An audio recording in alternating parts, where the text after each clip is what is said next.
I talk a lot about passion.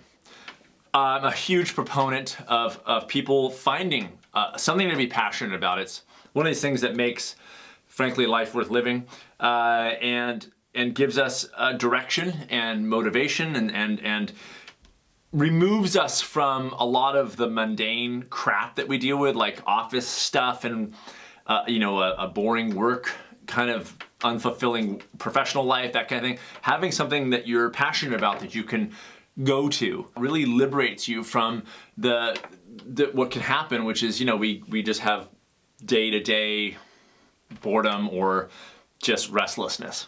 And I've been asked on occasion, what if you can't find something to be passionate about? Like, what if you just, are you looking and you just can't find, like, you don't have anything that you're passionate about and you don't even know where to start? Here's my answer, and I'm sort of tying this in, and I talked about this in the most recent podcast, into the New Year's, because even though as I said, it's made up and it's a construct by us, but fine, let's take the opportunity to use the New Year time to reassess and take stock. Fine. So here's kind of an idea that maybe we can all use for this new year. And that is to resolve to do what I believe is the solution to finding something that you're passionate about. Now you might think I'm gonna say, search the internet.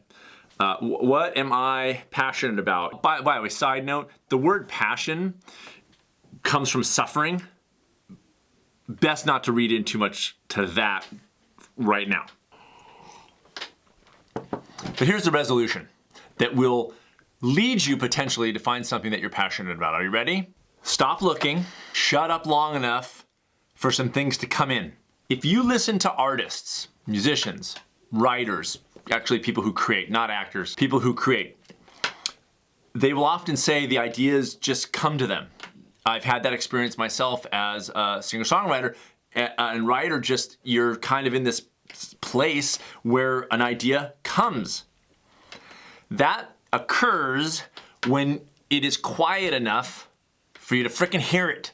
We have gotten so spoiled in this day and age with the amount of information at our fingertips that we've come to expect that answers are there for us to find by looking on a computer or a cell phone or an iPad. It's not that way. The answers to things like this, finding something that you're passionate about that you can connect to, often come from shutting yourself away from those things, from being quiet enough to hear ideas and well, that sounds fun, that kind of stuff. That's what I'm talking about. We don't get that because we have the cell phones and because we're so just eyes, ears, mouth. We're shoving things in all day and we just can't hear anymore. So here's my idea for a resolution for you. Shut up a little bit. Try to find times to shut up. You don't have to sit on a mountaintop and just bring me food and bring me water while I meditate because I'm more important than you are. This is serve me while. This is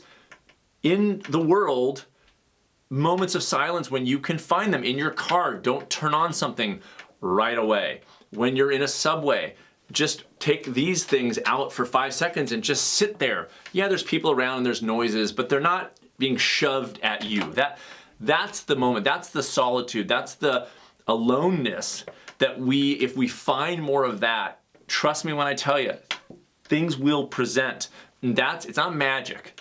It's just the world has gotten very, very, very, very loud. And that loudness is prohibitive I'm just gonna go right out there. The loudness of the world is making it harder for us to live happy, healthy lives. There, I said it. The loudness of the world, social media, news, just the things that we are so easily able to take on that will distract us from any momentary thoughts and consideration. That's what's killing us. We can talk about diet and all the bleh, but it really is too much stuff, too much information, too readily accessible, and it is upon us individually to quiet that down whenever we can, to balance that noise out with a little bit of quiet so that we can actually listen to what may be already there. So if you're worried about, well, I just don't have anything, I wish I had something to be passionate about, don't search for it on a website first, and definitely not with a guru, by the way. Okay, well, if I want that, let me figure out ways that I can be a little more quiet. Yeah, that's it. Happy New Year.